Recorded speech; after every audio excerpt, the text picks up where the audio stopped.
Jeff, you don't know this, and why would you? Because I haven't told you it yet. But our South Park live stream that we did last week, it didn't get demonetized by YouTube, but it got the little thing where it's like we're going to restrict and limit advertising on this video, and you're not going to make any money off of it. Uh, Oh no. yeah, because of, well, they didn't say exactly why, but it was a whole like community guidelines thing and all this other stuff because Oh we got in, no. we were talking about the South Park movie. Okay. We can't get into that without, probably stepping up to and maybe crossing some lines, but we are Sure. adults here. And tonight we are going to talk about another film that is guaranteed to be restricted. I'm sure. Be- I was gonna say, because I'm of some, suddenly trying to think of what euphemisms or words I can use to replace some of the most obvious ones, but we'll maybe not have to go there. don't bother. I'm going to take the hit, whatever that might be. I won't get my 52 cents from this video after a Darn decade it. of being up. Yeah.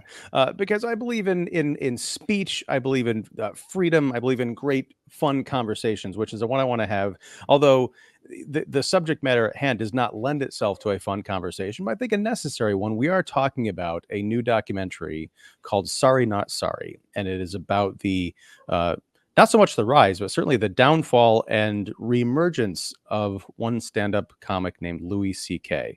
Now, I confess that, not even confess, I am a huge fan of Louis C.K. And I know that's kind of problematic to say nowadays. It's okay to say I was a fan until I realized he was a monster. But like with so many artists and this constant question of, can you admire someone's work even after you've found out that they've done terrible things? For me, I think it's a case by case basis, Yes. but it's not just an offhand like, oh, I can never watch their stuff again, or I can't, take them seriously as a creator or something like that. But Louis C.K., I gotta say, is kind of a mixed case. I think he's a very talented guy, Mhm. always has been, but some of the things that he did are unforgivable, and this doc uncovers that. But first, before we get into it, Jeff York of The Establishing Shot, whose review I did read earlier today, and which we'll be talking a bit about tonight. How are you, sir? I'm doing well, thanks. Great to be here with you. And I too was a big Louis C.K. fan and still am. I still will watch his show in reruns, which I think was one of the more interesting and maybe sort of in its way brilliant shows, sitcoms of the last 20 years. And it holds up really well too. In fact, I watched some of it to talk about him and his show and his talents tonight. So I was impressed at that. And I too have sort of mixed feelings about him and his work and sort of how we judge people. But all that said, I think the documentary is fascinating on a number of levels, not only the inner sort of questioning it probably asks of every viewer to determine how they feel about an artist versus his sins, and if they can live sort of and coexist. But I also think it was fascinating as a documentary because it told me a lot that I didn't know and didn't hear the first go round. I think, to be perfectly blunt about it, I think this was one of those sort of what do you want to call scandals that for whatever reason they were fairly careful on what they said. Maybe because I'm watching cable news or reading about it here in various places where they're just giving the sort of 30,000 foot view of it. But when you find out exactly what's going on, it's a little bit more, oh my goodness, I'm sad that happened and it was as specific as that. But anyway, that's one of the things I think you get in the documentary is they dig deeper and therefore tell you stuff that you don't know. And that's part of the reason they are always fascinating. Yeah, and I love a good documentary too, and I appreciate docutainment, which I Mhm. consider this to be because I'll just say right off the bat, and I think this might be something, it's almost a trigger warning for some viewers. The first thing you see on the screen after the Greenwich Entertainment logo is the New York Times, New York Yes. Times Productions. And I'm like, oh, Yes. here we go.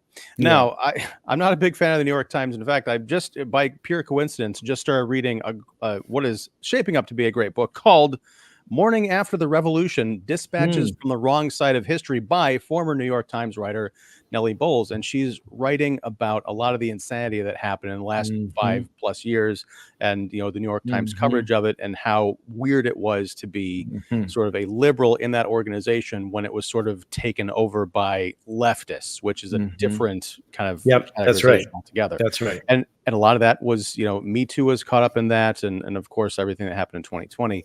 But watching the film, I was thinking, okay, I'm going to be watching a biased piece of, I'll call it pseudo journalism. I mean, it is, it's the Gray Lady, the paper of record, and all that, but it does have a certain reputation for, much like if you look at a Rupert Murdoch publication or TV show from the opposite side of the political aisle, you come to expect certain things.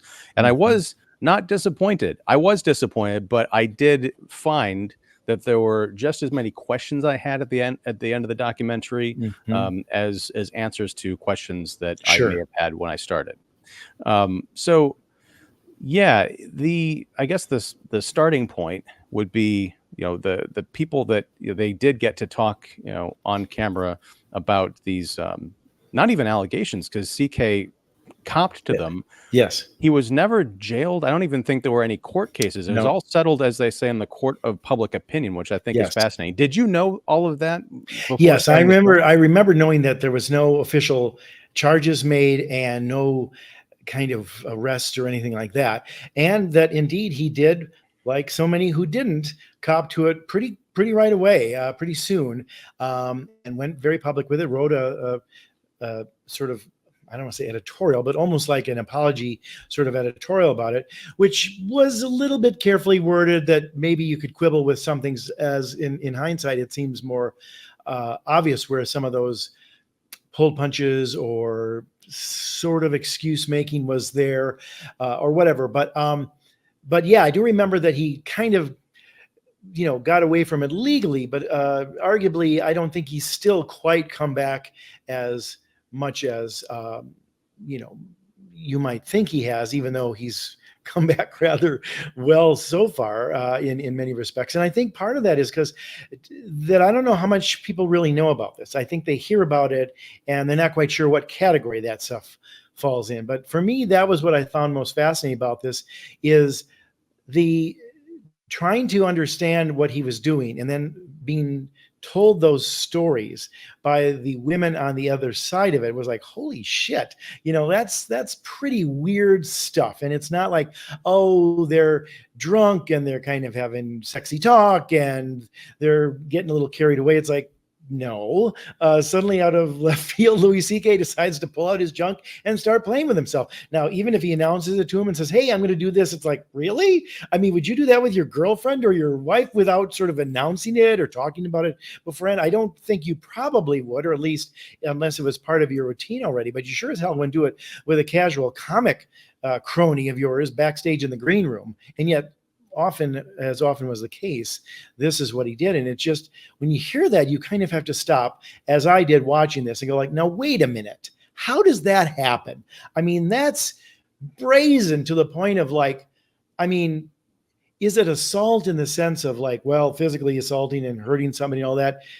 Of course not, because he's not really holding them, although there's some instances, I guess he held the door closed and blocked them. But it's certainly an assault on the eyes and Yeah. assault on the sensibilities. And I don't understand where that comes from. I mean, I'm trying to be open-minded. I'm one of those liberal people that the New York Times used to like. I'm not so sure I'm their cup of tea anymore, though I'm not sure where they stand politically anymore. They seem to talk out of both sides of the mouth, depending on which sort of who's up and who's down. But even for me as a fan of his and somebody who is fairly open-minded about most things, I found those stories to be, just inexplicable. Yeah, and we heard a lot of those kinds of stories. I can't remember who it was, but someone mentioned, one of the people who was interviewed, that it was almost unfortunate that this story came out was wrapped up in the Me Too movement, Yes, with Harvey Weinstein, Kevin Spacey, and all that stuff, right. because there were, and we saw with Aziz Ansari, this is a little bit later on in the Hmm. cycle, or the journey, I guess, of this story. Um, it went from men in power physically assaulting women, using their positions of power to threaten withhold opportunities and stuff, Hmm. down to Aziz Ansari, in his case, like he had a bad date essentially, Right. as was acknowledged by pretty much everyone who was connected to the story eventually. And so you ran the entire gamut, and Louis C.K. is right there in the middle. I agree. It's inappropriate behavior. It's inexcusable behavior, but it apparently was not illegal Right. because Right. oddly he asked for consent. And Hmm. someone there was so many talking heads and people interviewed in this documentary that I didn't write all of them down because I would have been watching it for 4 hours. But uh, someone did say, isn't that like one of the whole driving themes of this movement is getting consent? But what does consent mean if you can give your consent and then later say, well, I didn't really mean to give it, or I was too stressed out to actually give consent? The person on the other side of that who's asking consent, even if it is to do something horrible, Hmm. which again, you could take the telescope even further back and say, well, isn't that horrible thing just kink? And aren't we celebrating kink in this new, crazy culture? But Hmm. it's like, well, if what would have happened if one of them had said, absolutely not, get out of my face, kicked him in the nuts, left the room, Right. told, apparently someone did tell the manager or people connected to it, but, go out with a bullhorn and say, he did this. I mean, there was a section of this movie entitled Open Secret. And it was the whole kind of conspiracy of silence of, oh, well, yeah, people knew this about Louis, or yeah, he's got this weird thing that he likes to do. And, I know someone who knew someone who knew someone, but I've never seen him do it. So I don't, talk about it. The Right. co-creator of Parks and Rec, I think Michael Schur, Hmm. he said as much. And then, of course, at the end of this documentary, he comes out and he's like, "Oh yeah, it was totally inexcusable, and I can't believe." And all of a sudden, I'm like, "Well, you had your chance to say something about it." Hmm. But Yeah. Hindsight it's is always very 2020. complicated, right? But that's one of my questions, and I don't think the documentary dug into this. They left it hanging there. Is what does consent mean? And if you give consent and the other person says, "Oh, well, you said it was okay," then at what point are they supposed to read, certain cues and say, "Well, is it consent under duress?" Where should the law get involved? And did it not get involved simply because, not necessarily simply because these things are always complicated, because no one bothered to press charges? Were there charges? Are there statutes that Louis C.K. violated doing this stuff? Did he actually break any laws, but he never got to court because no one pressed charges? Right. There's a whole bunch of questions that the documentary attempts to answer, and I think they answer most of them pretty well. But there are some things that they don't give every uh, single second of the experience. The women who they talk to in the comics, and they're very funny, and I they're disagree with you there, Jeff. well, One of well, the what? well. Okay. Well, what I'm saying is, I think their stories tend to be almost amusing in a weird kind of way because they're now with the benefit of distance and sort of incredulity at the time, uh, looking at it with a certain amount of sarcasm or snark or whatever you want to call it, and it's not like they're breaking down crying and, oh, I'm so horrified by this, that kind of thing, which was often the case with some of the Me Too stories. Yeah.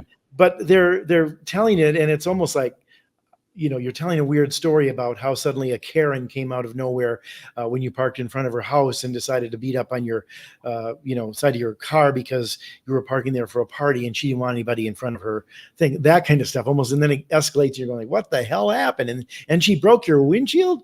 But I found it fascinating to hear them tell it. But what occurred to me, in addition to what you're saying, Ian, is that how did it get to the point where it even became a topic?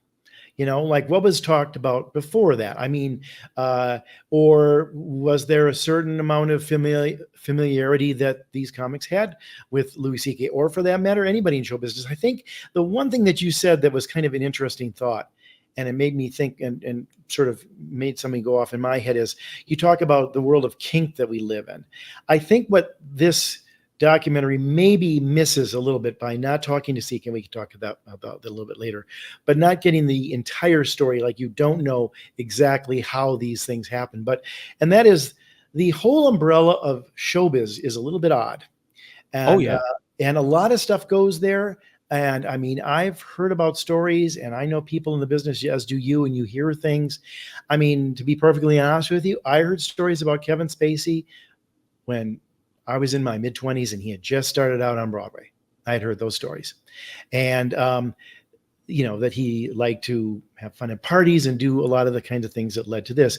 And I remember one person telling me one time at dinner, when I was in the business, probably in my late 30s, that this was one of those things that he said, sometime, somewhere in the future, this man is going to do something that's going to get him in a lot of trouble, because he's been doing these things that are questionable, and yet because it's showbiz, and everybody's drinking, or they're doing drugs over here, or this person's sleeping with this person's wife, or this person showed up with somebody who isn't his wife, all those kind of things that kind of get coaxed along or look the other way, all this stuff gets looked the other way. And this documentary wants to sort of indict those people too, which is interesting, because show business and some of the people they talk to, you can tell they don't know what to say, or like the guy running Parks and Rec, it's like, well, this is going on, I maybe should have said something I didn't. And he maybe comes off a little hypocritical, but I think he comes off as like somebody like, yeah, that's showbiz. That's what so much of that is like, that it's all kind of just in this weird, different kind of environment where a lot of stuff goes that would never go in any other probably field or industry or different things like that. And maybe some of that has to do with artistic talent, or a loosey-goosey kind of structure. I think from the early days of Hollywood, nobody got divorced in the 1920s in this country, but they did in Hollywood, and they got divorced a lot. And I mean, I remember, because I was a child divorce, and in the mid 60s when my parents divorced, I was the only kid I knew who had divorced parents, and that was a big deal in grade school. Like, you didn't want to talk about that, because like, wow, your parents broke up. In small town Wisconsin, maybe that's why it was novel, but it wasn't that common. So things that have been in common in Hollywood for a long time are not to most people's worlds. And I think this is all a demonstration of that. And maybe that's part of why Louis C.K. thought he could get away with it. He copped to being able to get away with it because of his power. He was producing lots of shows. He was winning all kinds of awards. He was probably the hottest comic in Hollywood for 5 years with his show and Emmys and different things like that. And, those people probably thought, well, he's eccentric. He's a little weird. And that's why his material is kind of risque, and he's risque himself. And the show is edgy, and all that's good for the arts. But maybe not so good when, after you're laughing it up and drinking and having a blast talking about everything under the sun, and then suddenly goes like, hey, you know what? I feel so comfortable with you, I think I'm going to pull my junk out and have a little more fun. I hope you don't mind more watching, or you'll like this, won't you?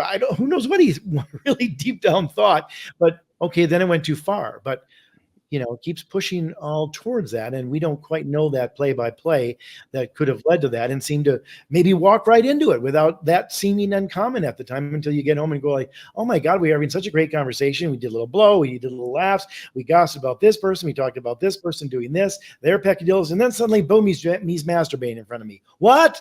Well, yeah, but all that other stuff was kind of, I dare say, opening the window a little bit until the door or the window is flung open.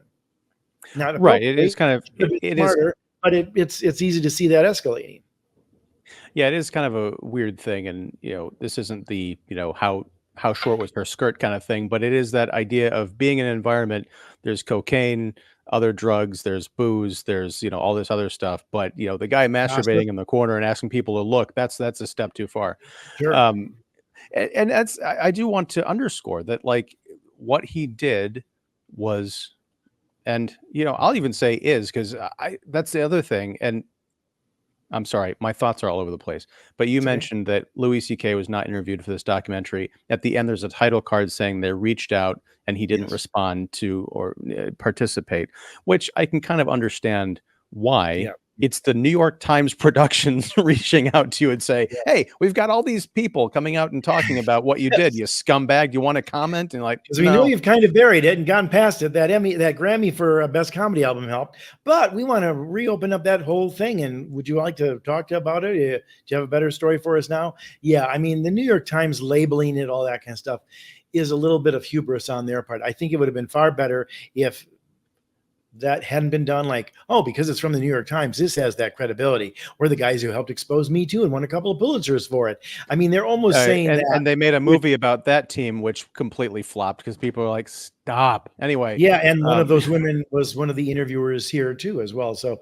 it's all part and parcel of that. But they overplayed their hand by having to put that up front to your thought as soon as the movie started. And it's I think they also, would have had the credibility without having to do that, and probably a little more credibility not having to do that in this day and age. well, I think the issue is balance, because I'm not saying there's people who are going to come out and defend Louis C.K., but perhaps talk about what the atmosphere was like, whether or not, yeah, because the one person they got was Noam Dworman, who was the owner of the Comedy Cellar, and he Mhm. towards the end of the documentary comes out with, I think, something that was very sharp. I meant to write down the whole thing, but it was long and I didn't have time. But it was essentially talking about cancel culture, and he was Mhm. like, at what point do it's cancel culture, in it was coming for him because at a certain point after Louis C.K. had been gone for essentially 9 months, Mhm. Noam Dworman said, "I'm going to have you back onto the Comedy Cellar," and he got a lot of pushback from that. And he was like, "At what point do you have someone who hasn't committed a crime, hasn't been convicted of a crime, Mhm. who wants to go on stage at a private business? He's a private individual who has the right to make money if people want to show up and support him." And there's all these like kind of different caveats. Like, at what point do you, in this perfectly legal Mhm. system that everyone is kind of bought into, is it Mhm. okay to say, no, you can't do that? And the answer essentially is, well, why not? But I think if there'd been a bit more, you notice really quickly in this documentary that all the journalist talking heads are from the New York Times. You kind of like, Wesley Morris, New York Times. You just get the sense that they just spent like a few lunch breaks interviewing people because it was free. Like, we don't have to pay you to be Well, here. it's it's kind of This is part of your contract. well, arguably, I mean, and both sort of for the good and maybe for the hubris of it, one could probably make a case both ways that this is probably the best thing that the New York Times has done in the last 5 years is to help, along with Ronan Farrow, kind of push this where it needed to be done with people like Harvey Weinstein and some of the more egregious and And awful and Woody crime Allen, and yeah. yeah, the people who have really done a terrible job and somehow gotten away with it for many years, if not decades. And as I said, the couple of the reporters did win Pulitzers, and I think this put a light on it. And I would argue that the New York Times has been a little schizoid since then about various things, but that's probably why they're saying this, because they think this is one where they have a clear one in the win column. And I think even here they didn't have to do that kind of stuff to sort of underline it. But I think the interesting thing that this does ask, to not only your point about how long before you can forgive, is in this case, I think it's a very weird gray area because it wasn't quite a year. His apology at the time was kind of a I'm sorry, but not sorry. And he kind of said, hey, I did this because I can, and I'm this, that, and the other thing, which wasn't quite like, oh, this is really bad of me and all that kind of stuff. And I think ultimately, what my heart goes out in balance, if there is some balance to be found here, because like I said, I was a Louis C.K. fan, is I just don't think that that would ever play well unless you're with somebody in an intimate situation. It's not like you're saying, hey, do you mind if I do drugs in front of you? Well, I don't want to do drugs and I don't want to be arrested in case somebody comes in and, decides to arrest us because we're doing an illegal substance. But to me, if you're on a date with somebody and you go back to your apartment and you say, hey, this is really good and I'd like to get to know you better and, let's have sort of my version of sex and it happens to be this, well, that's something that's very intimate and you have to discuss that with your date, and maybe that's appropriate, maybe not. People sleep on the first date, people do other things on the first date, et cetera, et cetera. It's two adults who are sort of in a position to actually have this discussion because they're intimate with each other because they've just gone on a date. Even if they don't even kiss goodnight, they're still a couple. They still are. I'm interested in you romantically. I'm taking you out and I'm going out with you. In this case, it's colleagues that he's talking to. And then he does this most private and intimate of acts in front of somebody who isn't reciprocating. And to me, the more I thought about it, and I think hearing the women talk about it, it indeed did seem to be a power thing that Louis C.K. kind of copped to in that letter.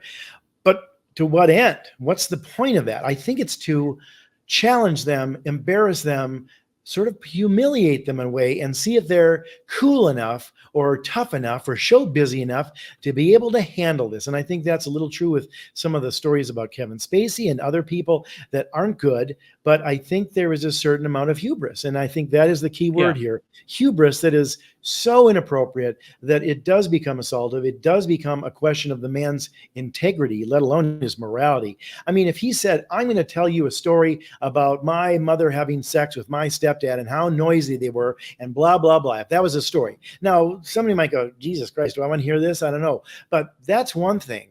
To do this other thing where you're literally undoing your fly and then pleasuring yourself to climax in front of somebody who's standing there. Hey, we were just talking about that, you know, if Dave Chappelle is funny or not 10 minutes ago, and now I'm having to be subjugated to this.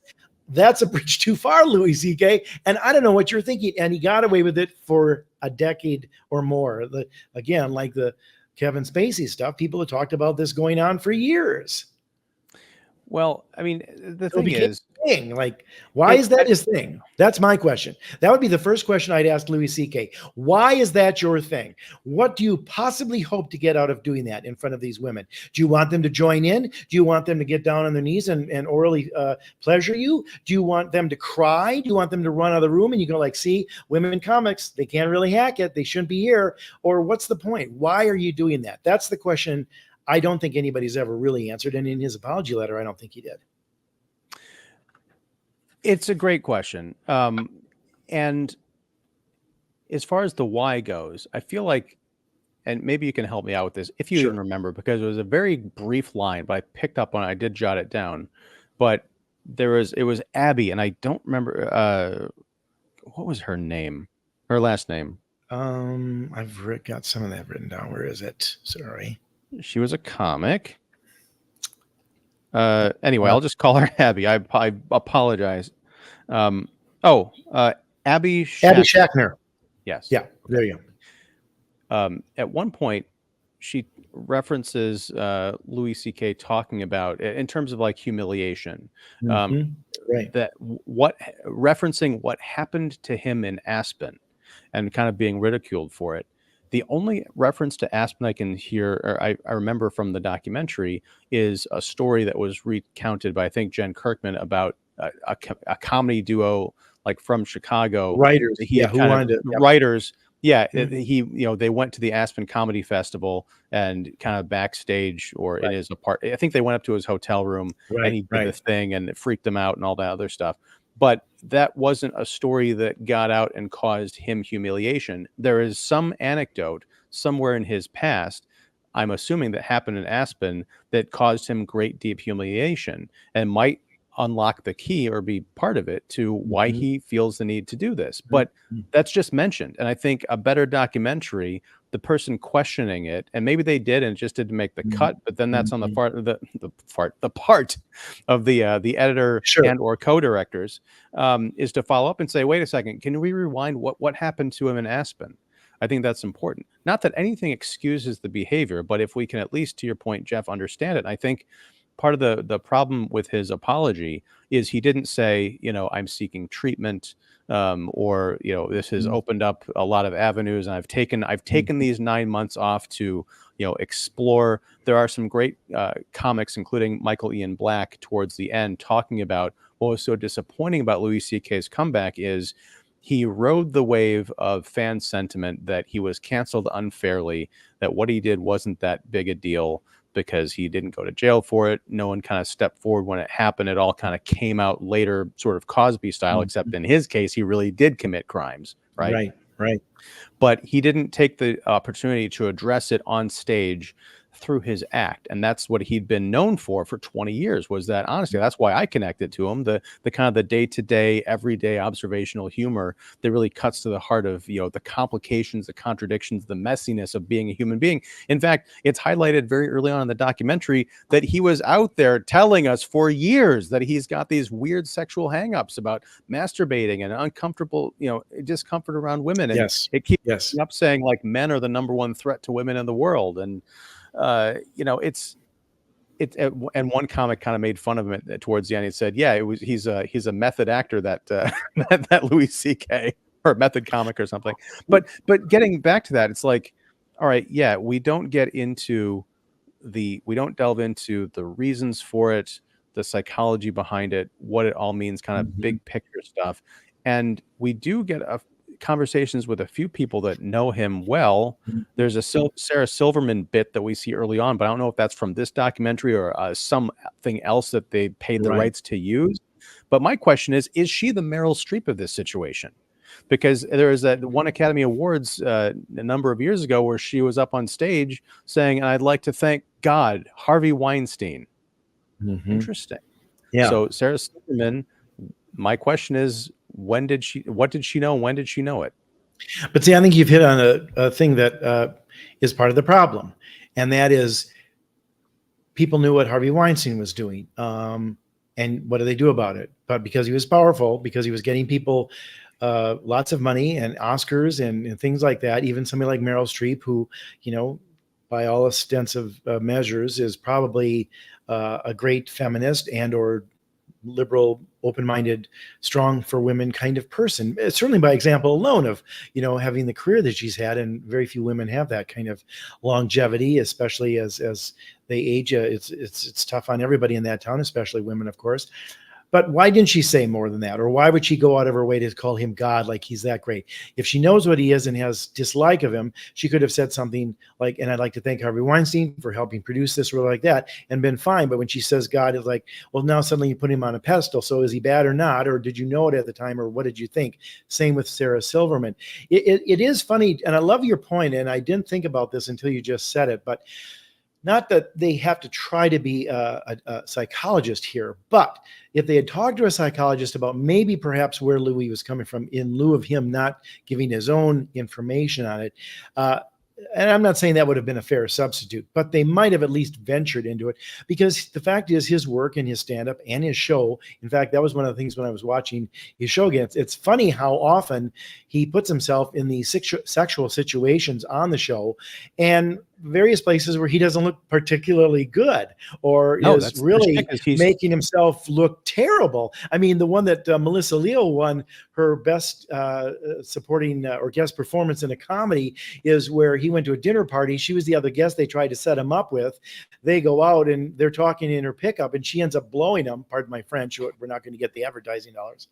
And then she wants some reciprocation. He's like, no, no, that's too intimate. I don't do that on the first day. And she's like, my sperm is done in my your sperm is done in my mouth, and you're not gonna, reciprocate. How dare you? And then she ends up smashing his head against the glass. I don't know if you remember this episode, and breaks the glass of her, the side glass of her pickup, that it's in her pickup. And then he does. And then when she's done, and he's rubbing his jaw like, holy shit, I can't believe that. And she goes like, there, now was that so bad? And he doesn't answer. And she goes like, so you want to go out again next week? And he goes like, yeah, sure. So he I kind of have comes not out. But it's I've not watched brilliant. Louis in a long time, but Okay, but it's brilliant that he's yeah. doing this, and it's like, wow, and he's making himself look bad, and it's all about his kind of hair shirt, whether he's fearing this or that or other things. But I don't know why he did this other stuff. Because I mean, I think the funny thing is, okay, if Louis was preoccupied with sex, well, men are, and they think about it all the time. And as a comedian, you get a lot of mileage out of bearing your soul and your personal life. And Rodney Dangerfield used to say, I'd get into the car, I'd say to the cabbie, take me where the action is. And he'd take me to my house. Well, that's a joke about sex. And it's a joke about his wife being a slut. He doesn't say my wife is a slut. And it's a revolving door with all kinds of action. But that's the implication. And that was safe enough for the Carson show in the mid 70s. Now, here we are 30 years later with Louis C.K., and he's doing Melissa Leo oral sex jokes, and they're hilarious. And it's on FX. It's not even on, pay cable or pay streaming, whatever. But we are left with a big gaping hole in this movie, because we don't know exactly why he felt the need to do this for so many years, what he really got out of it. He says, well, I did it because it was a power and it was kind of funny. And it's like, well, but if somebody's not going along with it, or they're kind of razzed or looking uncomfortable, and you can probably tell that they're flushing and being embarrassed, is humiliation the end result? Or why is that? Did your mother catch you doing some things when you were young and that humiliated you? You're wanting that answer. But I think the unfortunate thing about this is, in comparison to the Me Too stuff, is Weinstein, by his own admission on those tapes, is doing it as quid pro quo. You know, oh, well, you want to be in this movie? Well, I want you to do this because I can cast anybody I want, and you're just another young, pretty girl. So show me how much you understand the casting couch system, and let me chase you around my apartment, even though I'm in my bathrobe after just showering, because I think somehow being wet and almost naked might help get you there. I mean, that's how stupid he was, but that's what his take on it was. It was quid pro quo. I don't know what Louis was, and I think you're still scratching your head afterwards, wondering what is that, because it's very, very risky to go that far, because it's a very intimate act, and especially if you're the only one doing it, and these other people are wearing clothes and horrified at you, it's like, what are you getting out of that? Why is that a turn on? How are you still turned on when these people are trembling with kind of revulsion or fear or uncertainty? I don't get that, and he never gets a chance to tell us. Right. And it's also, I don't know. Your point about the psychologist is fascinating because I didn't even think about that. But it's like if you got someone on to say, okay, there's a condition for everything. What is the name and the psychological profile Yes. of someone who engages in this Right. act of pleasuring Right. themselves in front of people? What is that? Is it a to go back to the word? Is it a kink? Is it the indication of a severe psychological damage profile? What is that? What does it mean? And kind of again, not to excuse anybody, but to understand what kind of person we're really dealing with, because Louis C.K. is still an enigma at the end of this. Yes. Someone kind of, yeah, maybe even crying out for help on stage because, working it so much into his routine. It's all about humiliation and, the points about his daughters. What would he think about, someone doing this in front of them? Yeah. Just as the Riddler said, too many questions. Can I just interject one thing Please. to Ian? It's fascinating because I think one of the things we do in our culture, and maybe this is the tee up for the cancel culture part of it, which I'm not sure I entirely believe in, that we really have that as it. I'll turn you around. Anyway, go ahead. Okay. Well, but here's what I was just going to say. What I do not like in our sort of collective discussion about whether it's scandal or bad things that happen or evil people, whatever, I dislike when people say that person is pure evil or this act was just utterly pure evil. No, there's no such thing as pure evil. I mean, they would say that oftentimes in documentaries about, like, for example, Charles Manson. Charles Manson is pure evil. No, he's not.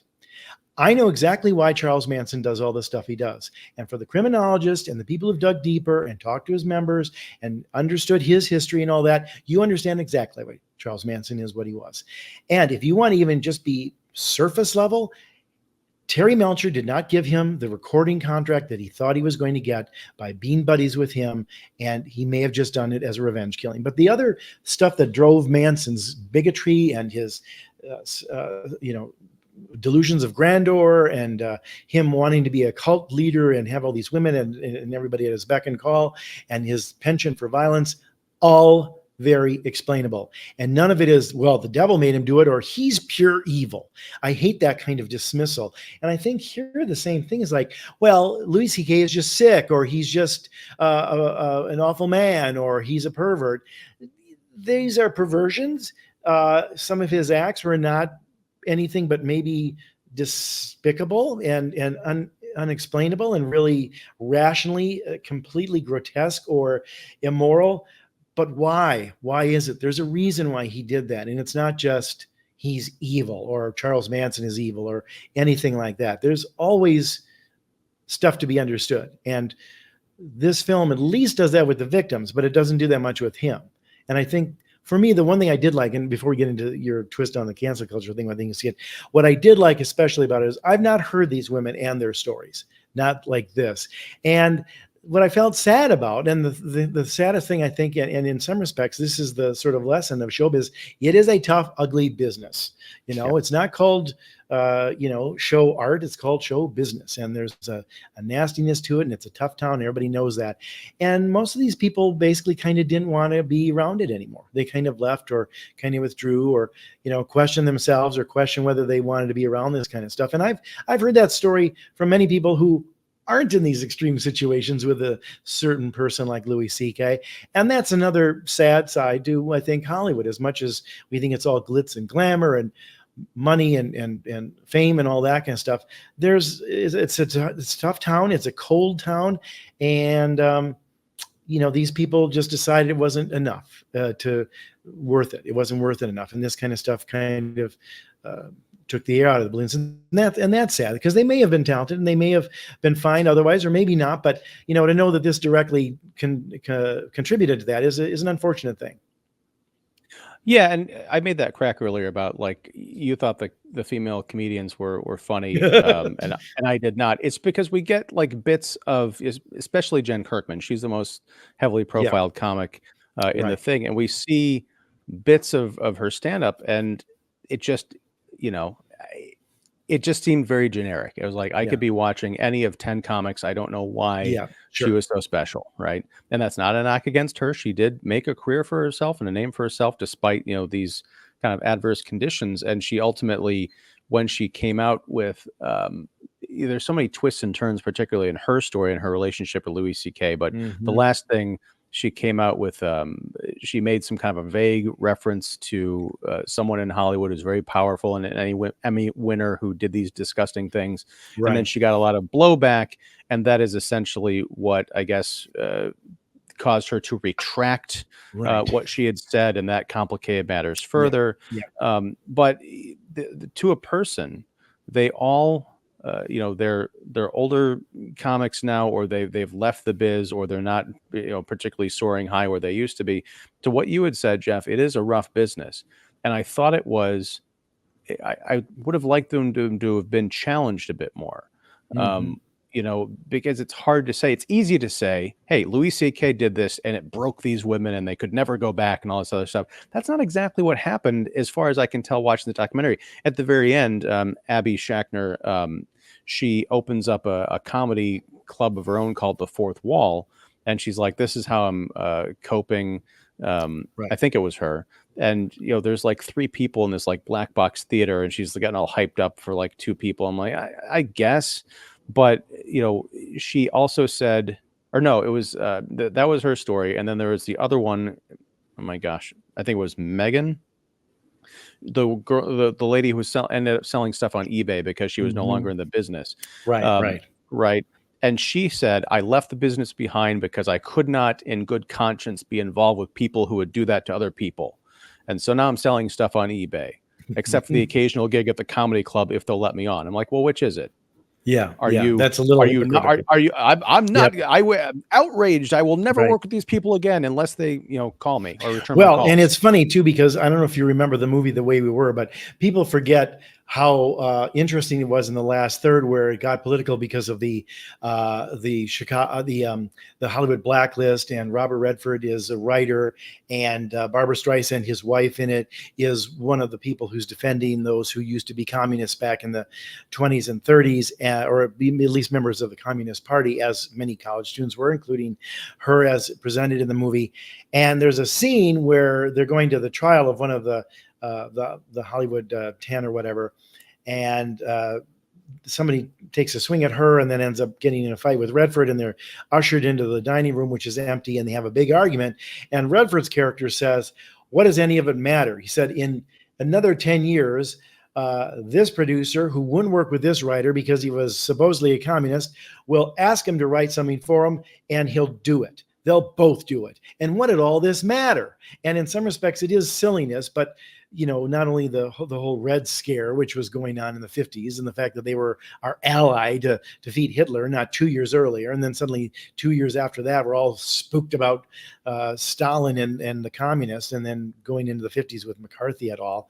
But also, what that is telling us in that movie, which is very clever and very smart, is yeah, it's Hollywood makes for strange bedfellows, and they'll work together, and they can draw the line here, and I'm going to do this, and I'm going to say that, and how dare we do this, and whatever, all the way up to Me Too. And at the end of the day, somebody will work with somebody else. I mean, John Landis wasn't going to work with Eddie Murphy again after they had such a terrible experience during Beverly Hills Cop. And what happened 5 short years later? They worked together on Beverly Hills Cop 2 and or Coming to America. And wait a minute, I thought you said you were never going to work with this person again. Well, the script was right and the money was right, and well, whatever. So all these, lines in the sand, and even in this one, some of those lines are quickly erased away by the water coming in, the tide coming in. Right, but I mean, like, I think about Landis and Murphy. I think what happened was they were screaming at each other, and all of a sudden the money truck backed up, and they could no longer hear That's right. It because of was. the beeping, That's and right. it It was like, was plain. We're in the money, I think. but it's an interesting idea because you want to, and this goes back to my problem that I've always had with the Louis C.K. story and subsequent stories, and I don't. It's tough because you never want to blame the victim, but you do think about, because of this conspiracy of silence, this open secret, whatever you want to talk about, how many of these people, by not saying anything, enabled Louis Yes. C.K. and Yes. Harvey Weinstein, Oh yeah. Weinstein, other people, to spend decades doing this to other people. Absolutely. We know about the 5 people that came out, or Hmm. that, that shared their stories, but Hmm. listening to all these accounts are like, well, he's been doing this for 20 years, and it's not like, oh, he only did this to 5 people. It's, apparently widespread, and we're just now hearing about it.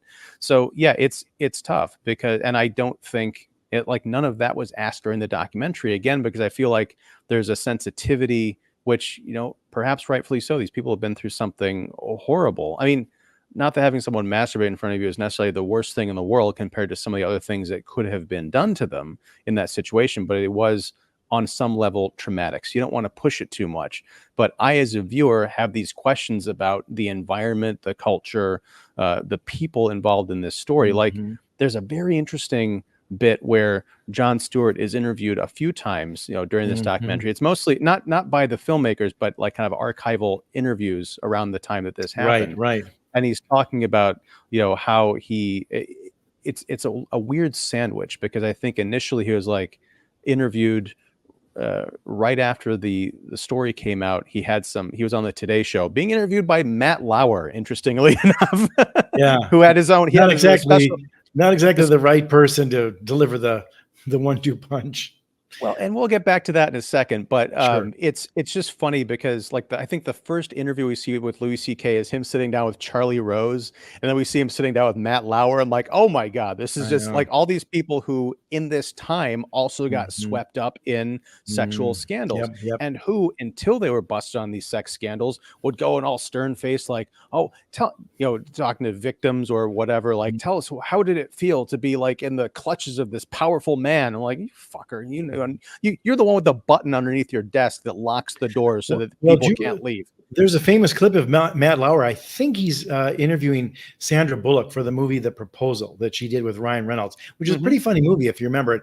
And there's a scene in it where she comes out of the shower naked, and he's just gotten done, I think, doing some lawn work, whatever, and he's all sweaty and naked too, and they end up slamming into each other, and they're embarrassing, and it's really funny. And the fact is, she's appears to be naked, and now she probably had some covering on, and so did he, but nonetheless, Matt Lauer wouldn't let it go. And he said, but you're naked in this movie, and you're naked in this movie. Go see The Proposal. It opens this Friday, and Sandra Bullock is naked in the movie. And at one point, he's brought it up like 3 or 4 times that she says, he says, come back and see us again. She goes, I don't think for a while. Basically, like, Wow. thanks for being such a jerk about all this. Like, that's the only thing you seem to remember from this movie. And he was skeevy like that, as opposed, in addition to the button under the desk and all the other things you were saying. Um, And but that's the kind of chutzpah that I want to see more of from people, from women and men. yeah, Because if I'm going to speak up here for, no, I'm going to speak to the fellas, the guys, in any situation. If you're in Hollywood or the workplace and someone comes up to you and says, "Hey, I just masturbated in front of these women," or I heard that Jim down in accounting likes to do this pervy stuff with, he likes to peep under the secretary's dress or whatever. You go to HR and you tell them, or you right. Or say demand something, evidence. stand up and say something about it. Don't just say, well, that's business, la di da, la di da. Right. Or, I know it can be awkward, it can be tense, especially if like one of your friends comes to you and says this, at least have the courage to say, we need to talk about this. You need to get some help because it's not cool. It's certainly not funny. It's not right. And, is the other person okay? What's going on here? Because it just it sounds strange to say that, we're talking about a movie in which like these horrible powerful men are the perpetrators, but I'm also going to call on other men to be more manly and stand up for the women in their lives, and even other men, because the door swings both ways. Well, that's what I said in Particularly. my. Oh, go ahead. Sorry, I'm sorry.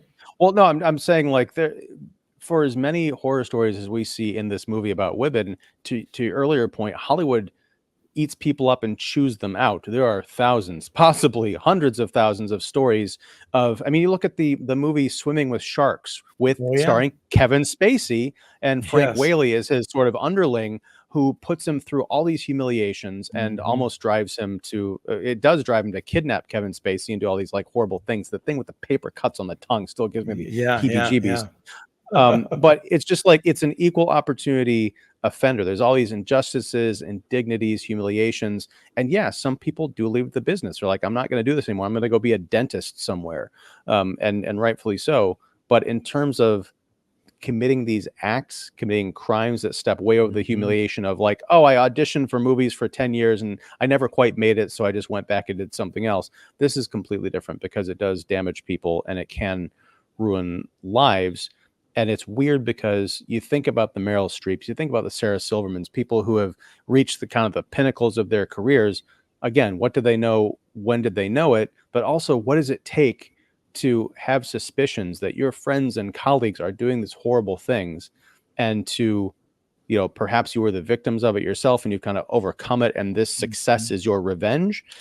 But also, what are you doing to warn other people, the Right. starlets who are See the something wannabe starlets off the bus who want to make it in this town?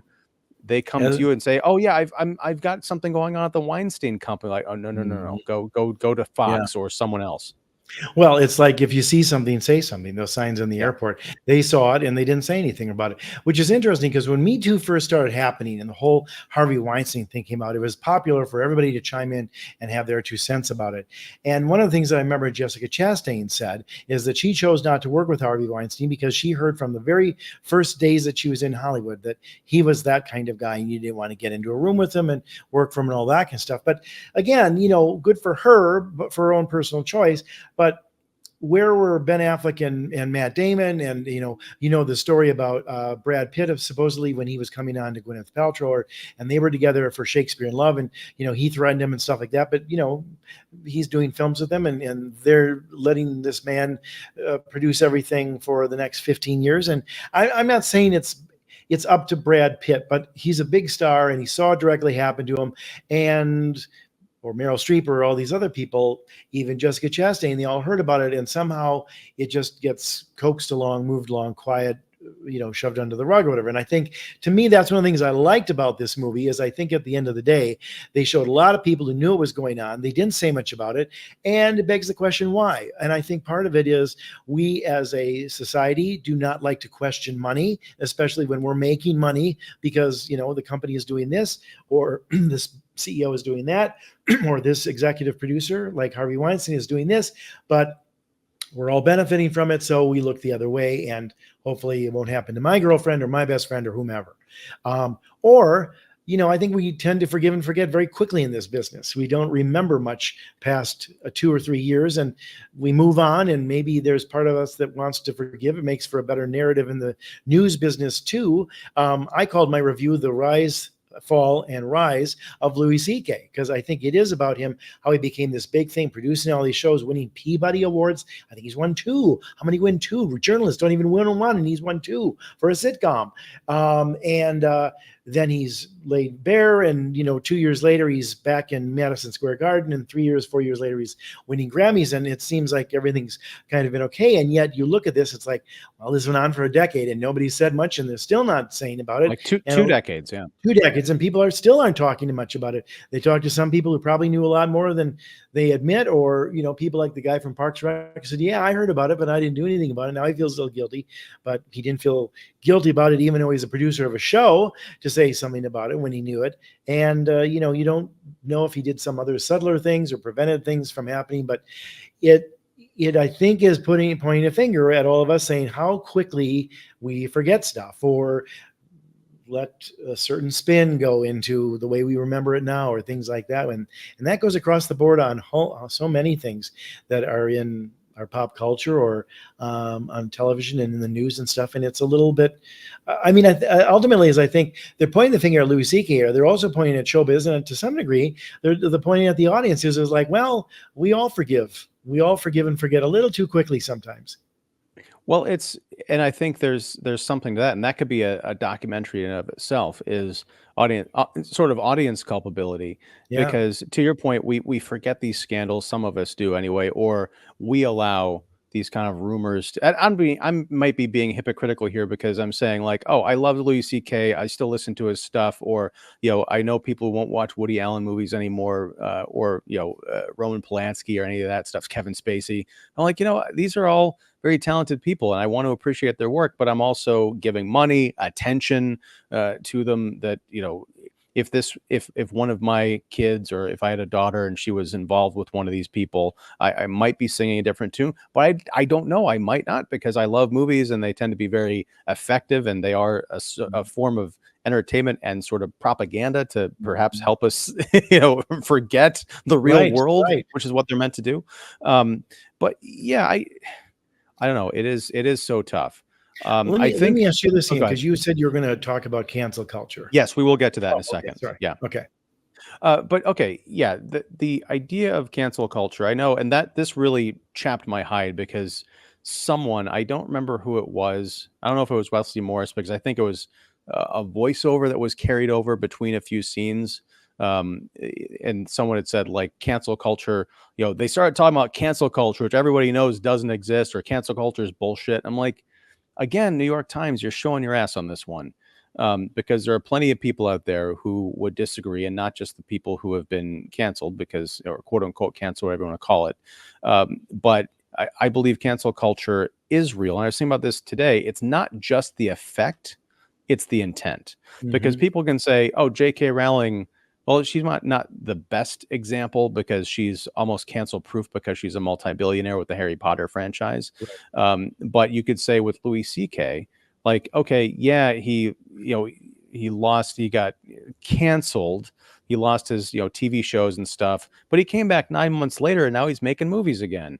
Hmm. But if you look at this, at what happened, his life was completely uprooted. Again, rightfully so. But people have been taken to task for having the wrong opinions on Hmm. certain issues. People Hmm. have been, the reason J.K. Rowling got, canceled, or people came after her, is because Hmm. she agreed with, I think, a tweet from someone on an issue that we won't talk about. I mean, we probably could, but Hmm. we're so far past monetization on this point. But everyone knows what we're talking about with J.K. Rowling. But it's like, Happened there. she expressed a pretty basic pedestrian view of an issue, especially at the time when it came out, because we're going Hmm. back like half a decade Right. now. Right. And people Right. like, oh no, she has to go. We're going to boycott Harry Potter and the video games, and Warner Hmm. Brothers. How dare you continue to employ this person? You take that from someone who's uncancelable to someone who works a regular corporate 9 to 5 job, and is Hmm. afraid to come out on Twitter or Facebook or whatever and say, I don't think we should be going as far left on some of these issues as possible. Hmm. I'm Hmm. there with you on 9 out of these 10 issues. When it comes to this one thing, I don't know if I agree, guys. And Yeah. all of a sudden it's pitchforks, like, oh, people like adding employers on Twitter or X, saying like, do you know that your employee thinks this way about Yep. stuff? So you Yep. can have someone Yep. who's just making 50 grand a year get fired for an opinion, because Hmm. 10 people on a social media platform Hmm. tag the employers, and they're like, oh, well, if 10 people think it must be 10,000. We got to get rid of this person. Now, Louis C.K. made a joke in, I think, one of his called comeback specials, about being canceled. And he said, I lost $35 million in a day. And that's a lot of money. That's a lot of money even to Louis C.K. But you could say, well, over the course of his 20 years, he maybe made $100 million. Well, Hmm. that's fine, but we're not talking about, because a lot of these people are like, no one deserves to be a billionaire, or if you've got $2 million, we shouldn't complain Hmm. about anything. But it's about percentages. You lose. He lost his deals with FX. He had movies canceled. He had all these different Mhm. projects that he was executive producing canceled. So you go from, okay, I'm making, let's say, $50 million a year to I'm making no money per year. Mhm. And how much of that had to go to publicists, probably lawyers, because that statement is weird and muddy as it might have been. That piece that he put out, I'm sure that was run through a lawyer Of or two course. or three or Of four, course. and they cost money. So yeah, when you talk about cancel culture, it may be that people come back from it, but that does not negate the actual process of people coming out with knives and pitchforks demanding that someone be taken off the air. You look at Roseanne. She made an off-color, unfortunate, remark, a tweet, and she lost everything that she'd ever worked for. Now she's back doing like a podcast, but she doesn't have that ABC money rolling in, and she has to watch week to week in the years since her cancellation of other people taking the show that she had created 40 years ago and running with it and making money on Mhm. it. Mhm. She's not getting any of that. Yeah, I agree. There's some that have definitely paid a larger price. It's funny. I think what you said is I think that, for the average Joe and Jane who may fall into this with an employer or a political thing that maybe not sits well with a certain book club or school board or things like that, they take that too far, and there's this weird attack thing going on, and it's true in all of our stuff. I mean, the power of the platforms, even for a smaller person, can be very ridiculous and too far reaching and hurt people. And some people have been captured. And on both sides. I mean, you have those two women who were the poll workers down in Atlanta who were told that they were stealing ballots and all that. And none of that was true. And their lives were ruined. But when the president goes after you, just as, maybe Karen does in certain forums, everybody gets the bad the stick on them.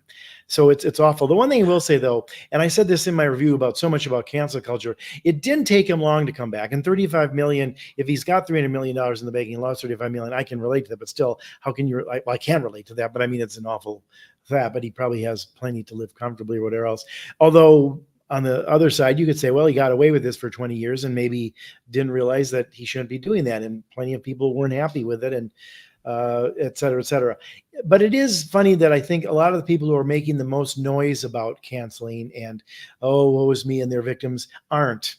Bill Maher bitches and moans every week about, how ABC canceled him 25 years ago in Nightline when he made the comment about it's brave to fly into the buildings versus, shooting missiles from a ship that's 200 or whatever miles away from the land they're bombing. And I wouldn't be He didn't. surprised if that's where the phrase cancel culture came from, because it began with an actual cancellation of, Yeah, of his TV show but it's Politically funny. Incorrect. I think his show was canceled like 6 months later for ratings, and maybe people stopped watching him because he said some of those things, and maybe ABC didn't like him or whatever. But he was back pretty fast, and he's been on HBO for 20 plus years now. So I mean, Mhm. cancel culture doesn't seem to last real long. I mean, unless maybe you're untalented or just, continue to step in it. I would argue that Roseanne had an opportunity or two to sort of pull back from some of the things she said that, in this day and age, if you're sexist or racist, those things that are so demonstrative are probably landmines, and maybe she could have been more clever about it. Hugh Grant went on the Tonight Show 25 years ago and said he was sorry and doesn't look back, so I Well, mean, but here's the thing. it's a question of individual cases and how bad it is. I'm not saying that she wasn't unrightfully having everything taken away from her. But at the same time, some of the things she was saying, she'd been saying stuff like that for a while and she didn't apologize for it. I'm not disagreeing per se with you, but I think that I haven't seen that much, at least on the higher levels of cancel culture, where if people had a chance to come back, they did, or maybe it's taken a while, but I also think, to your point, that people are going after somebody for this, and they think, well, they should never have a forum again or be able to be cast again, or they have no opinions that we ever want to hear again. is ridiculous. I mean, to do that to J.K. Rowling, as unpopular as what she may have said with a number of people, is like, she's a major author. She's changed culture. And we can't just suddenly say, well, we can't ever hear from her again. That's extreme. I mean, and it's probably not going to really take anyhow. So I don't even know why people are hemming and hawing in that way. It's not so much, again, it's not necessarily the effect, it's also the intent. Yeah. Let's just take this down to a reasonable scale. Because what I hear a lot when people decry the concept of cancel culture is, let's say Bill O'Reilly, right? He got canceled for, again, sexual improprieties and then also, some other stuff. But it's like, oh, but he's back. He's got a podcast now. I'm like, yeah. He went from being like the highest paid or second highest paid after Hannity, Fox News anchor, making however many tens of millions of dollars a year, to probably more with all the books he wrote. Right. Well, now he's got a podcast. Dude, I've got a podcast. Let's just say a better one. Well, thank you. I haven't listened to the O'Reilly podcast, so but here's the thing. Like, let's just take it down to working man's abilities, right? Or not abilities, but scale. Let's just say I'm making $50,000 a year doing whatever. Not I'm living. Maybe I don't have a family, or maybe I've just got like a wife. We're toddling along, and I say the wrong thing, and I get canceled, or fired, or whatever. Someone could say, but then I get the only work I can get because the economy sucks or whatever is I get a job that pays half as much, or end up as a fry cook for $13,000 a year. I've got a job. Like, hey, you got canceled. Yeah. You're working. You got a job, don't you? I'm like, well, yeah, but it's nothing like what I was making before. Well, that's not my problem. Well, okay, then that's a whole different conversation. But the intent was to cause people harm. And I'm one second. I'm going to pull away from this for a second. I think no, I'm not, because it's I moved the book. It's way over on another shelf. There's a comic book artist named Ed Piskor, who several months ago, a woman came out online and made a whole bunch of kind of vague posts about feeling uncomfortable about him and some of the exchanges that they had during COVID. And she left a lot of it out. It was a very one-sided kind of thing. Some posts from their exchanges that didn't paint him in a very good light. And people came for him.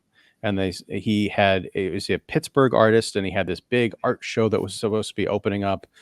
He had a couple of other book deals and stuff. He was a graphic novelist, a very prolific, very respected artist in his field. He was an independent guy, but he also had worked for Marvel and some other big companies. He killed himself. The online harassment that only lasted, I think, over the course of maybe a week, possibly two, but the dominoes started to fall. And in his suicide note, he called out all of the people that he held directly responsible for leading the pitchforks against him. And he also told his side of the story. And he recounted, yes, I did say this, but here's what the other person said. Here are the conversations that we had that informed this thing that on the surface looks really terrible. But, it was basically, he was an older guy and this girl was like 17 or 18 or something. And he was trying to help her cultivate a career as an artist. And at one point he said, well, if you're ever in Pittsburgh, I've got a room in the back you can stay in. And yes, that was one of the things that came out in these social media messages. And his take was, when I first started out and I was a teenager, yeah, I knew artists who were, they were guys, but they were older. And they're like, yeah, if you're ever in town, let's come hang out. If you need a place to stay, I'll give you a place to stay. You can use my studio. Trying to nurture people, trying to be a mentor, trying to give a leg up to a female artist in an industry that is dominated by men. And isn't that what we all want? But no, it was twisted in this whole like vague book thing of like, woe is me, and he creeped me out and all this other stuff. Yeah. And then after he's dead, she comes back and is like, oh, I didn't mean it like that. That's cancel culture. Yeah. I mean, I think that is terrible. And that I think there's something even maybe cancel culture is a terrible term anyway, how you define it and stuff. That is wrong, and that is terrible, and that is egregious and overreach and 100 other things. And hopefully she gets some blowback and maybe even sued or civil court or something like that for being so really a liar by not telling the full story and leading to this man's demise in the way she did. That's ridiculous and horrible. And there are other examples of it writ larger that, maybe it's not $50,000 going to a $13,000 job, but, somebody like Roseanne who gets her show taken away from her, et cetera, et cetera.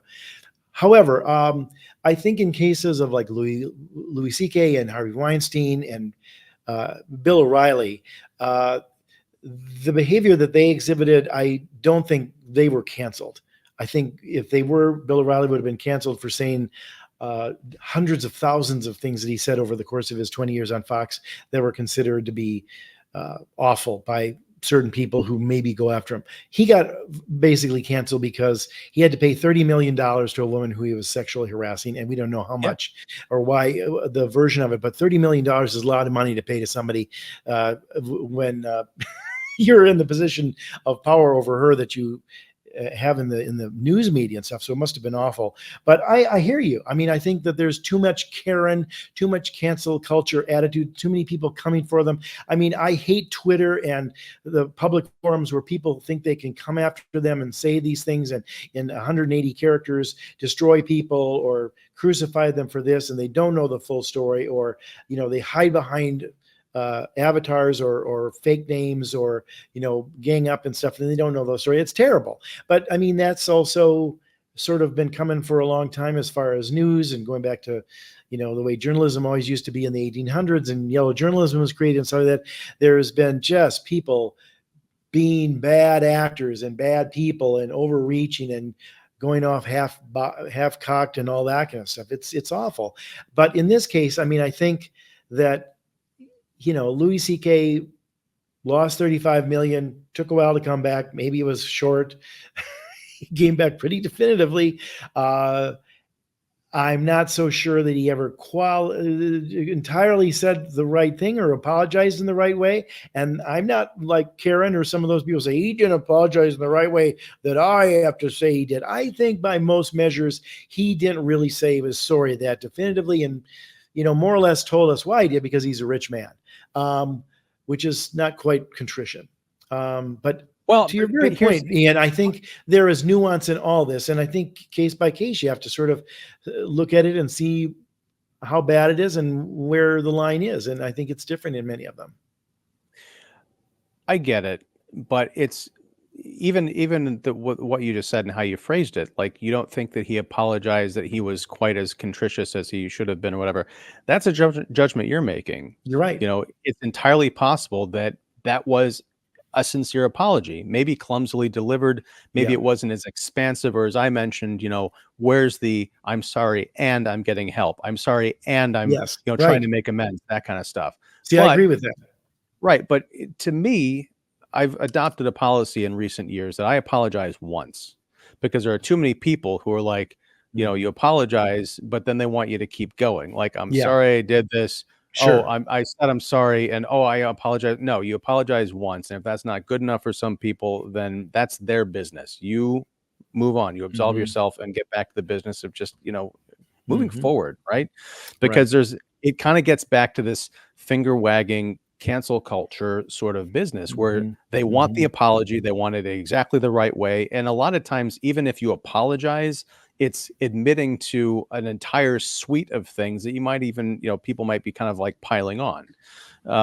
It's, I don't know, it's all very troubling and confusing. Well, it is, but I'll say this too, and just to add a slight shading to it, that I think you're talking about, though not exactly saying, so I'll say it exactly. Because I'm rambling, I get it. No, you can disagree with me. Saying, I think there's a difference between somebody who does something and they're sorry about it and it doesn't happen again, or they try not to let it happen again. When it's 20 years of bad behavior, like Bill O'Reilly's sexual peccadillos were not just this first time. They've been around for a long time. Same with Weinstein, same with Woody Allen, same with Louis C.K. That's bad behavior for a long time. And maybe there isn't any contrition there because they don't think it's necessarily bad, or if they do, it's only because they got caught, because they didn't stop the behavior after, and they kept doing it over and over and over again. And deep down, because it is secretive and they're keeping it sort of on the down low, not talking about it in their act or anything else, they know that it's bad. I think there's a difference from some of the things you're saying, where if somebody says, hey, I'm really sorry, I didn't want to do this, I didn't want it to be that way, and my apologies. But when they dig in or double down or continue the behavior for 20 years, I don't think they're contrite. And maybe that's part of the version, at least that I am judging them on, in the sense that I don't think for doing that kind of stuff Louis C.K. did for 20 years, he had as much of a reason to understand what he did was wrong. And I think the way he wrote about it, maybe past those 3 or 4 lawyers who should have gotten him to write something a little bit more clear, I think was a little bit fuzzy. So for me, I still like his work. I like Frank Sinatra songs, and he was supposedly a big bastard in Hollywood. And I've liked other actors who don't have the nicest reputations or whatever. I separate some of the art from them. I still like Woody Allen movies. Well, I haven't seen the last couple because he stopped making good ones a while back, but he can still make them if he wants. I'm not going to prevent him from that. But I think in certain cases, if they do bad things, they hide it and they don't really sort of cop to it entirely, or, at least Louis did some. That's maybe where, for me, I move that line a little bit. But maybe I'm guilty of being Karen in my own way as well. I think the movie is, eating its cake and having it too on some levels, and yet at the same time, I feel no sorry for those women than I do Louis C.K. Oh yeah, I do too. But I'm gonna put a but in there. It goes back to something we were talking about a bit earlier. Almost a culture of enabling through inaction. Yeah. Jen Kirkman is, as we mentioned, the comic who's most heavily featured in this documentary, and she was so frustrating to watch because she talks about when she came to, I think, in New York as a young comic, and she, got into a room with Louis C.K. and or maybe it was the lounge, I think, above the floor of this comedy place. That went to this bar or something, and he asked her if he could do it, and then she was like freaked out by it. But then someone came along, and that's when he like whipped out a picture of his daughter and pretended like that's what they were talking about the entire time. And then years later, she was on the road. They were in Florida, if I remember, and he contacted her and said, "Hey, I'm a couple of towns over. Why don't you come and open for me?" And she said she was considering it, but then she found out that he was divorced, and she was like, "No." So she had talked a lot in the intervening interviews before that second anecdote made it onto camera about how she was freaked out and this was wrong. And, especially when all this came out, it like kind of made sense.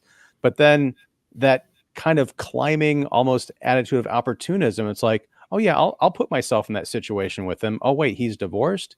That might make the situation even stranger. So it's like, well, are you going to open the door or fling it wide open? Then later in the movie, when she's contacted by the New York Times to tell her story, she gets squeamish about it. She said, "I don't know about this. I mean, me and Louis are friends." I'm like, wait a second. What? That's another instance where the documentary filmmaker, the interviewer, has a responsibility to say, what the hell are you talking about? Make this make sense. She is inconsistent, but again, I don't know if we can ask for perfect victims. She may have been conflicted by it for a number of reasons, and maybe her own complicity in saying or not protesting enough when he asked her to do it the first time. It sounds, I think, like she's very torn and maybe uncertain of certain things herself. Maybe she understands certain opportunities in Hollywood and the fact that they don't come along. And it's like why Meryl Streep called Harvey Weinstein God, because at the end of the day, she still wants to get her movies greenlit. And this is a man who greenlets 3 or 4 movies a year. I'm not saying that's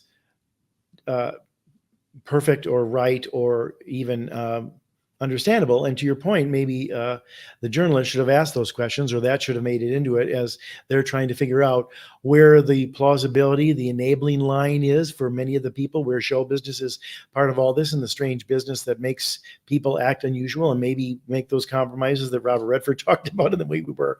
But I think at the end of the day, I will take an imperfect victim over an imperfect comic who got away with something he knows he shouldn't have been doing for over 20 years. And I think that's where the rub of this is like, he did say he was sorry, but not that sorry, and not that sorry enough to do it for 20 years, knowing full and well that that's just not normal and not right.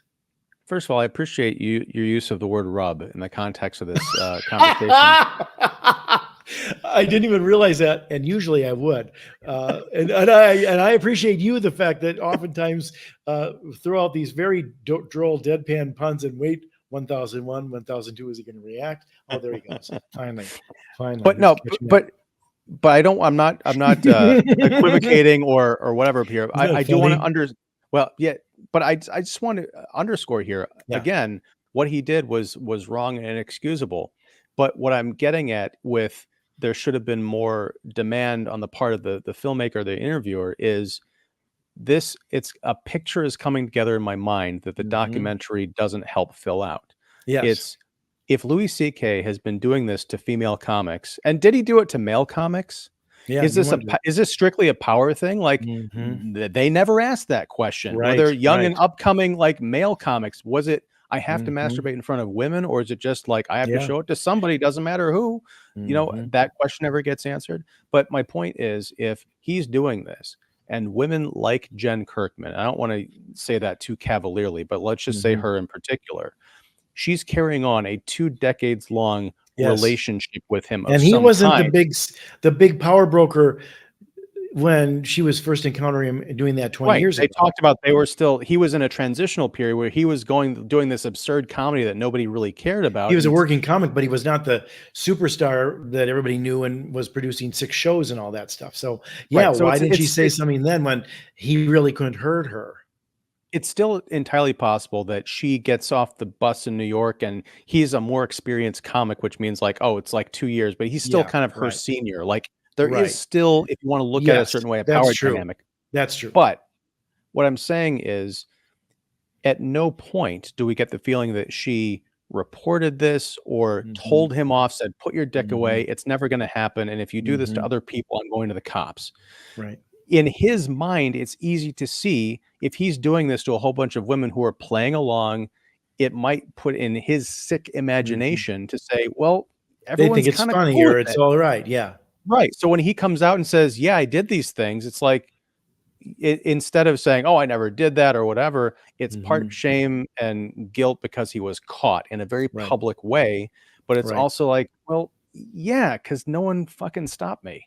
Mhm.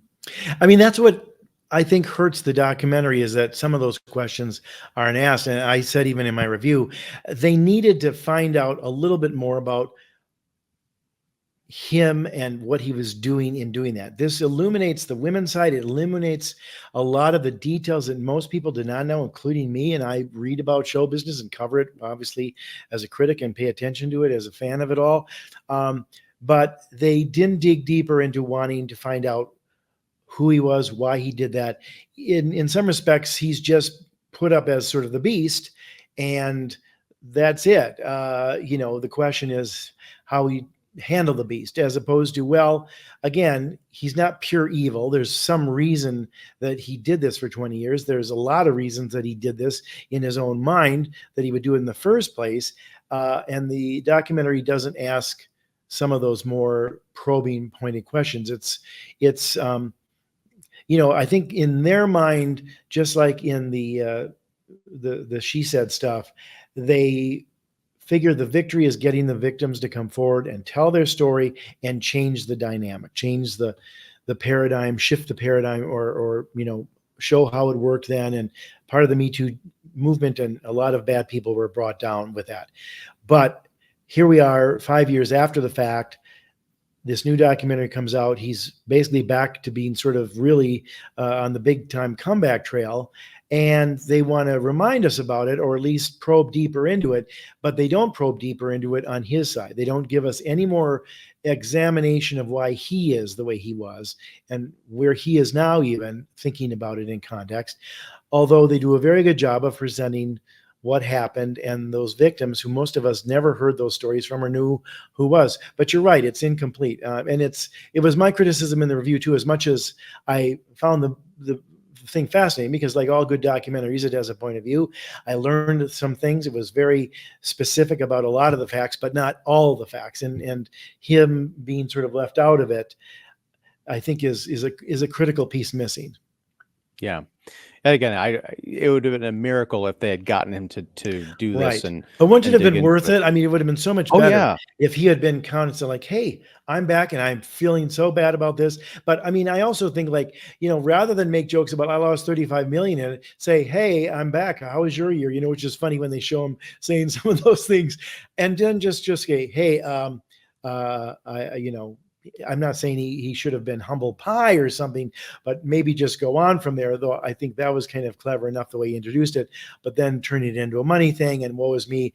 Maybe not as much of my sympathy for him there, but it's complicated. And I think this was a very black and white documentary by and large, and it could have been maybe more nuanced and more of the gray area, especially knowing where he was coming from, why he did what he did, what he was thinking, and where that stands now with Yeah, him.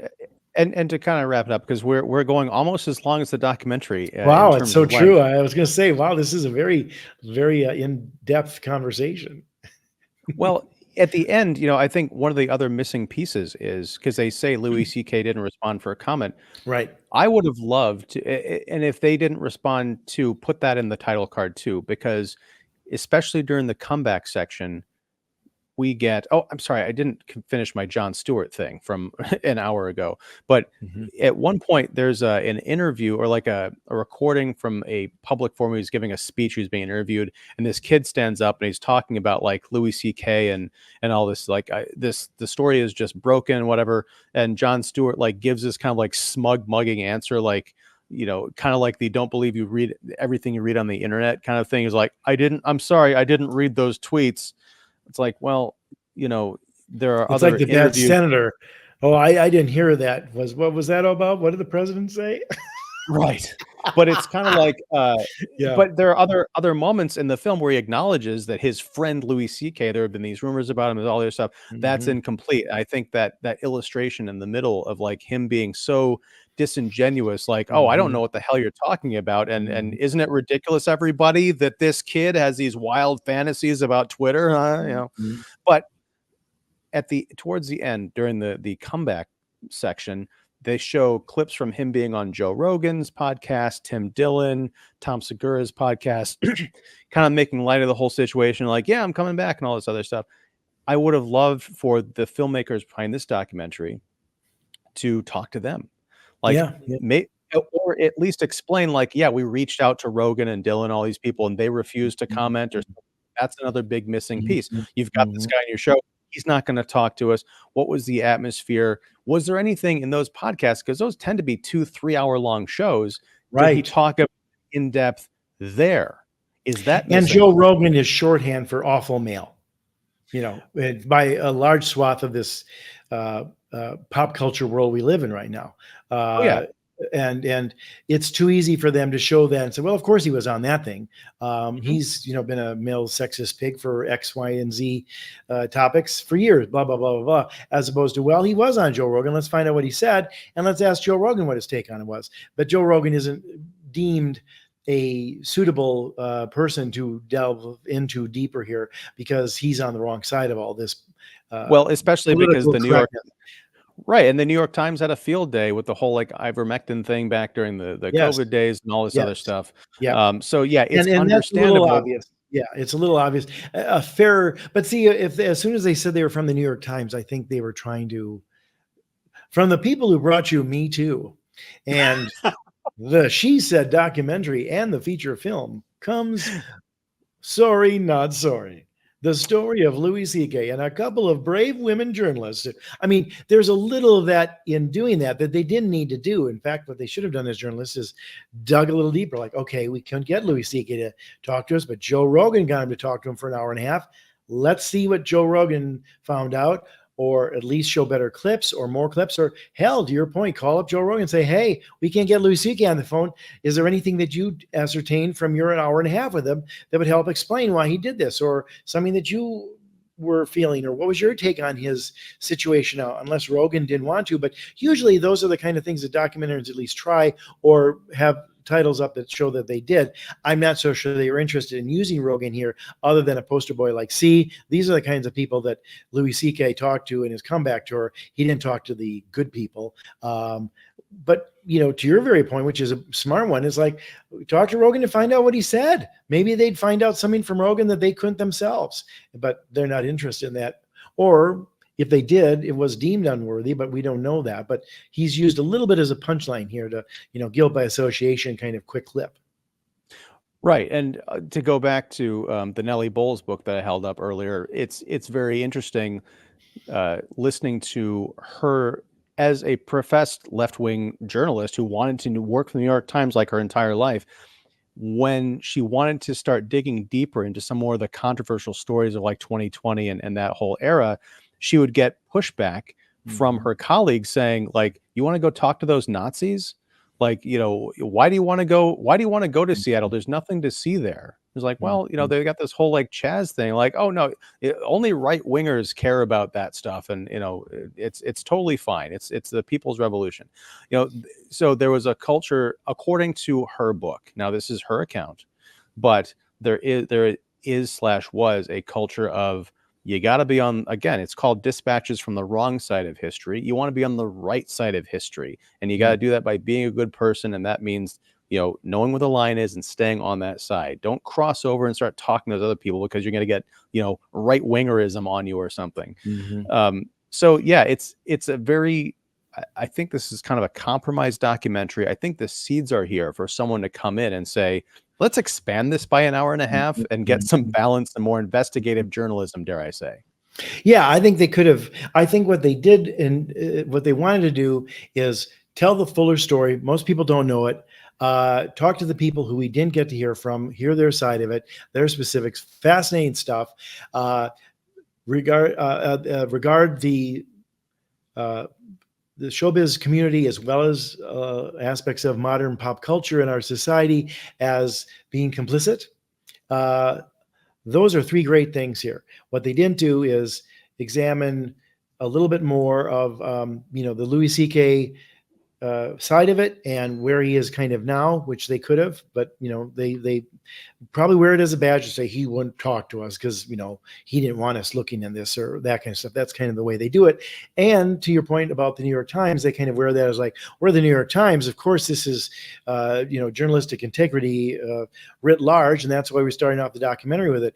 But I mean, I would also argue that most people today, even the half interested, let alone the really, people who are strongly paying attention, know that journalism has and always has been very subjective and influenced by other things. There's no such thing as like, we've got to be good journalists and be fair and square about this, and we're on the right side of history and all this. It's like, at least since the last 50 years of television.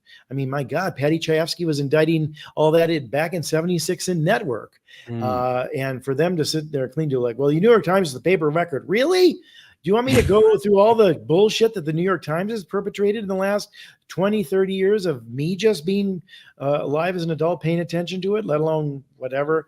But it's always been that way. I mean, they're there to sell papers. They're there to sell shows and get the ratings and all that kind of stuff. It's always about the show business, if you will. That's why it was kind of funny in Network that the big lesson is, wait a minute. News is being taken over by the showbiz person.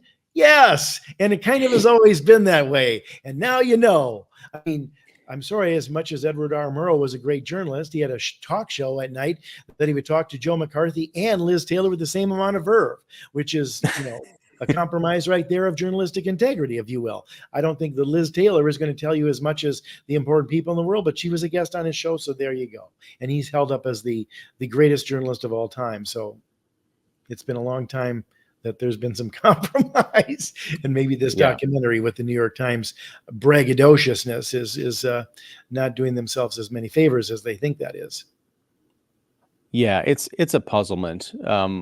But what isn't puzzling is the enjoyment I've had talking to you, Jeff, about this. And we've officially surpassed the runtime. Yeah, sorry, not sorry. We've gone deeper into this than the documentary itself.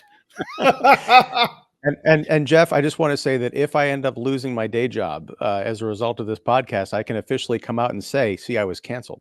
And you always that you can sleep on. Bring your kids and family too. Just I might need to, but no. You, sir. Oh, thank you.